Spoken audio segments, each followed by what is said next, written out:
जे कृष्णमूर्ति की जब चर्चा होती है तो आप उन लोगों की चर्चा होने लगती है जो उनके जीवन दर्शन और उनके अनुभव से प्रभावित लोग हैं। उसमें बहुत सारे ऐसे लोग हैं जिनकी चर्चा प्रायः कम होती है। स्त्रियों में भी ऐसे इनलाइटेंड मास्टर्स हुए हैं जिन्होंने अपनी यात्रा के क्रम में जे कृष्णमूर्ति से प्रकाश पाया, एक तरह की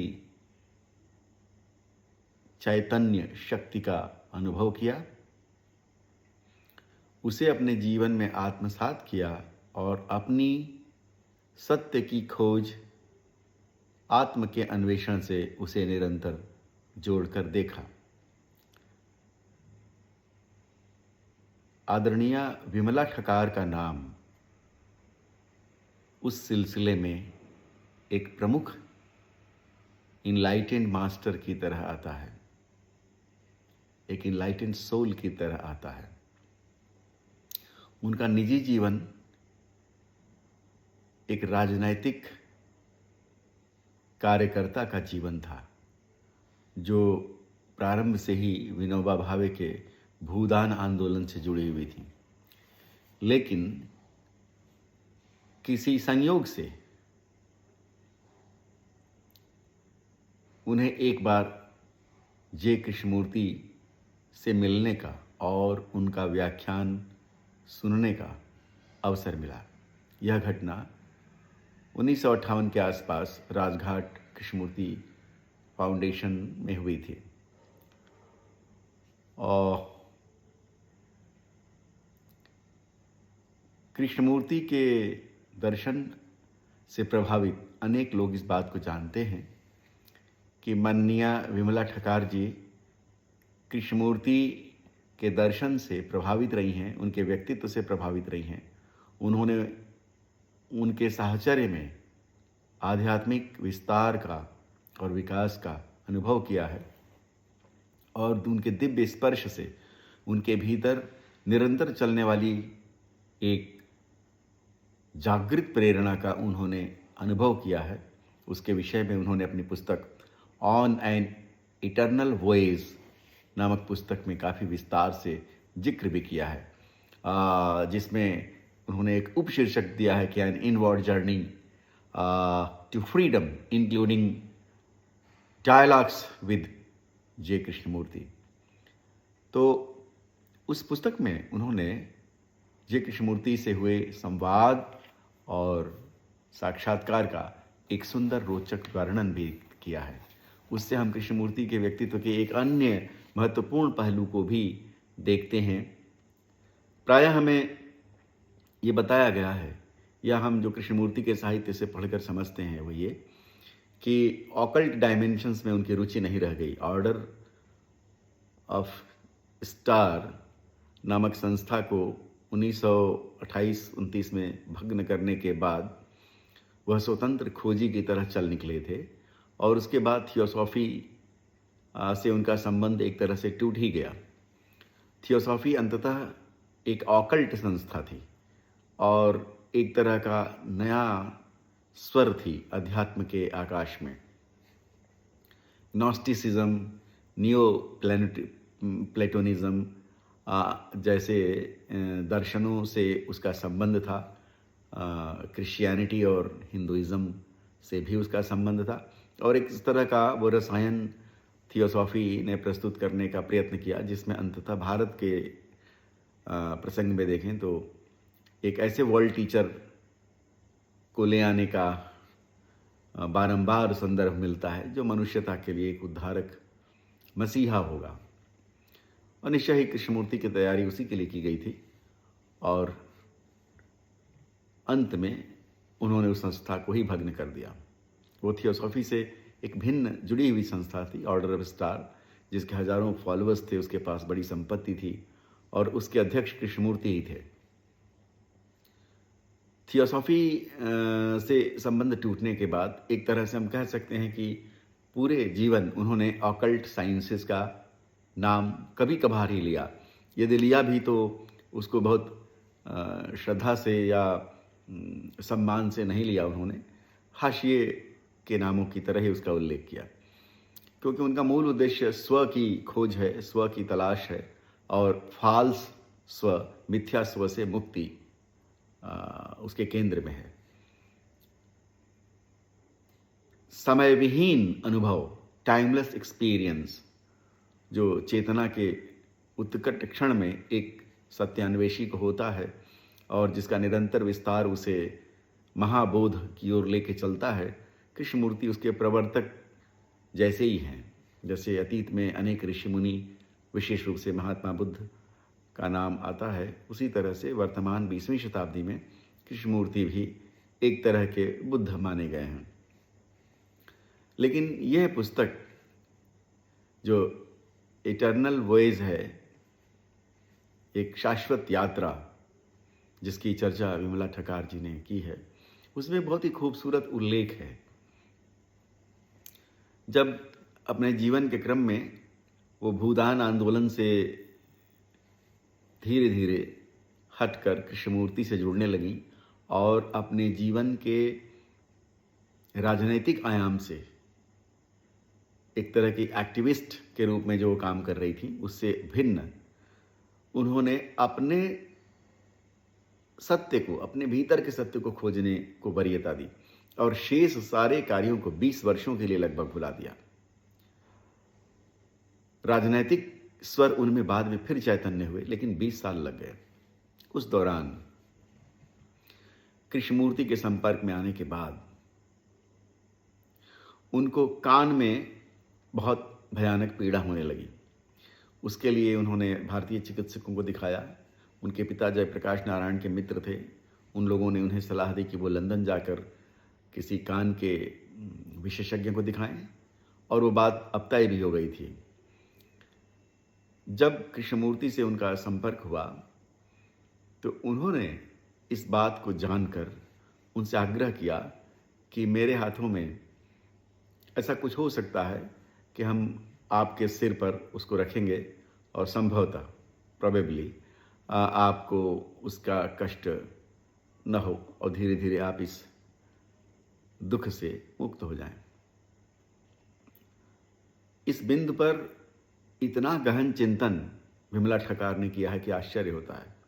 उन्होंने उसे बहुत सहजता से ग्रहण नहीं किया। उनको लगा कृष्णमूर्ति के प्रति जो अहेतुक प्रेम निर्मित हुआ है, एक संबंध भावना का जो बीज बड़ा है, कहीं उसमें लेन देन की भावना के कारण संबंधों का एक्सिस, संबंधों की धुरी बदल न जाए, अनुकरणकर्ता या ऑब्लाइज्ड या एक तरह की शिष्यता की भावना न पनप जाए या एक तरह का सम्मोहन ना आ जाए। उन्होंने इसके लिए मना कर दिया।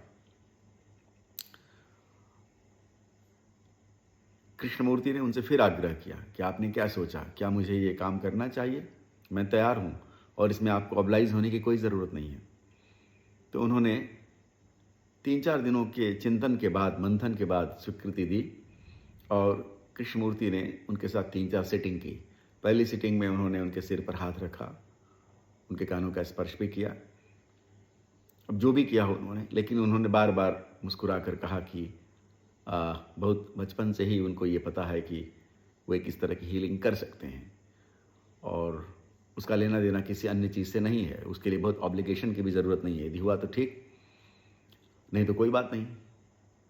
विमला ठकार ने इस पुस्तक में बहुत गहराई से और विनम्रता से उल्लेख किया है कि उनके जीवन में ये एक अद्भुत घटना हुई। न केवल कान के इस दर्द से उनको मुक्ति मिली, यद्यपि थोड़ा सा रिसाव चलता रहा जो बाद में वो भी ठीक हो गया, लेकिन उससे, उनके स्पर्श से उनके भीतर एक तरह का आंदोलन पैदा हो गया जो लगातार चलने लगा। और उन्होंने अपने भीतर जो उनका मुख्य प्रश्न था कि मेरा अहंकार कैसे समाप्त होगा, उनके हर दृष्टिकोण, उनके हर कर्म के पीछे एक अहम भावना थी, स्फीत अहम, फूला हुआ अहम। हम उसे दंभ भी कह सकते हैं। यह अहम सामान्यतः हम सभी को होता है। जब भी हम कुछ काम करते हैं, विशेष रूप से सामाजिक कार्य करते हैं, तो एक सूक्ष्म अहम हमें घेरता है। हमें लगता है कि हम ही उसके केंद्र हैं और हमारे होने से ही वो होगा। हम यदि नहीं होंगे तो ये नहीं होगा, या हम कुछ ऐसा विशेष कर रहे हैं जो अन्य सामान्यों से पृथक है और एक विशेषता बोध हमें प्रदान कर रहा है, उसे हमें सुरक्षित रखना है। यही नहीं बल्कि अपनी शिक्षा, दीक्षा और संस्कार से उसमें, उस दृश्य से हम इतने संयुक्त हो जाते हैं कि उससे वियुक्त होने का हम दुख झेल भी नहीं सकते। जिसे पतंजलि ने कहा कि जब दृष्टा दृश्य से संयुक्त हो जाता है, संयोग हो जाता है दृश्य और दृष्टा का, तो दुख पैदा होने लगता है, क्योंकि वह संयोग ठीक नहीं है।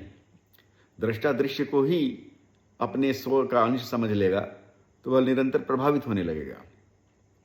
प्रायः सामाजिक कार्यकर्ता उसमें आसक्त हो जाते हैं और अमूमन हर एक व्यक्ति जो कार्य करता है आसक्त हो जाता है।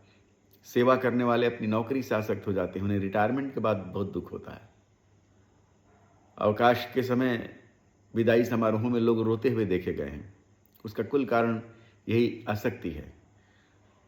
तो विषय से जो आसक्ति है, विषय से जो संयोग है, वही दुख का कारण है। दृष्टा तभी दृष्टा है जब वह दृश्य से संयुक्त हो गया है, लेकिन जब वह साक्षी हो जाता है तो उन दुखों से दूर होने की उसे एक कीमिया मिल जाती है, कुंजी मिल जाती है। तो ये जो मनोवैज्ञानिक समस्या है, इससे विमला ठक्कर जूझ रही थी और कृष्णमूर्ति के इस स्पर्श से उनके भीतर एक चैतन्य तत्व का उदय हुआ। वो उस निर्विशेष, अकंप, निष्पंद चैतन्य की ओर धीरे धीरे पहुंची, जहां अनुभव हुआ कि मूवमेंट और एनर्जी ये दोनों पदार्थ के गुण हैं, आत्मा के नहीं। आत्मा निष्पंद है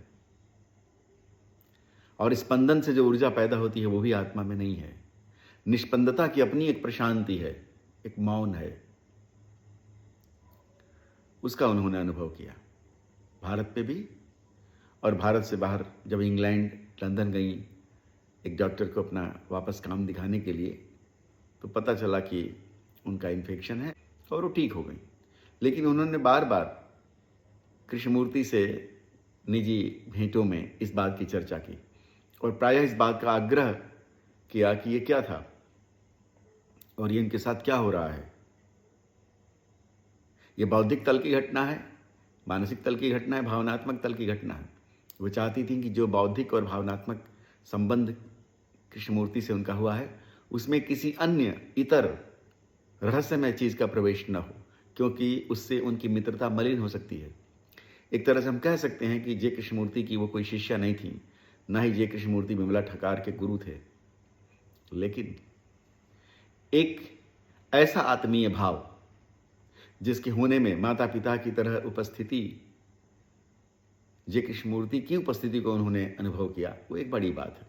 प्राय कृष्णमूर्ति के पाठक, उनके फ्रीक्स, उनके अनुयायी विमला ठक्कर को खोजते पहुंचते हैं और उनसे जानना चाहते हैं कि उन्होंने जो अपने लेक्चर्स दिए हैं, अपनी पुस्तकें लिखी हैं, उनके व्याख्यान हैं, उसमें वो कृष्णमूर्ति का नाम क्यों नहीं लेती। कई बार बिल्कुल शुरू में जो उनकी पुस्तकें प्रकाशित हुई तो उनकी आलोचना भी हुई थी इसी बात के लिए। लेकिन अगर हम सूक्ष्मता से देखते हैं तो हम पाते हैं कि उनकी राह अलग है। उनका रास्ता दुनियावी एक्टिविज्म से होते हुए आत्म के अन्वेषण तक जाता है और वहां से फिर वह एक नया प्रकाश लेकर दुनिया को देखने के लिए पहुंचता है। विमला ठक्कर उस पथ की पथिक हैं।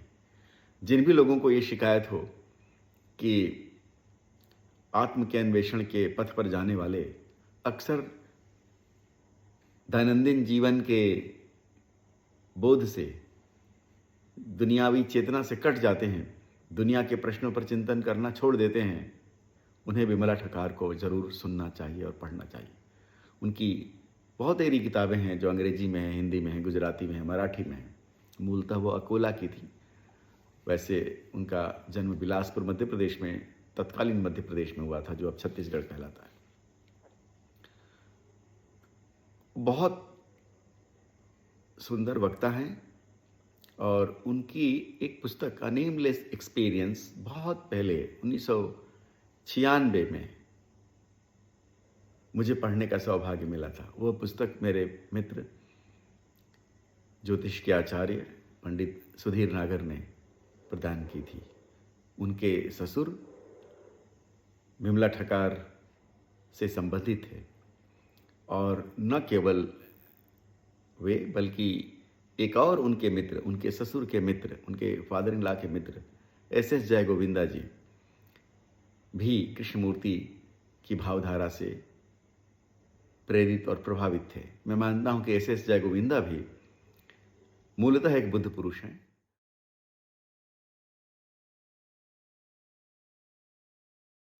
कम लोग जानते हैं कि एस जयगोविंदा कौन थे।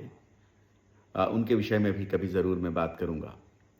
अभी तो फिलहाल मैं इस बात पर केंद्रित करना चाह रहा हूं कि जिसको हम मानते हैं कि ऑकल्ट चीज़ों से दूर थे, कृष्णमूर्ति, उन्होंने अपने हाथ के स्पर्श से विमला ठकार के कान के दर्द को सदा सर्वदा के लिए समाप्त कर दिया और अपने दिव्य स्पर्श से उनके भीतर एक ऐसा चैतन्य तत्व जागृत कर दिया जिससे वो धीरे धीरे अपने आत्म को खोजती हुई आगे बढ़ चली और उसका पर्यवसान उन्होंने सामाजिक जागरण के लिए किया। ये एक बहुत रोचक और सुंदर घटना है।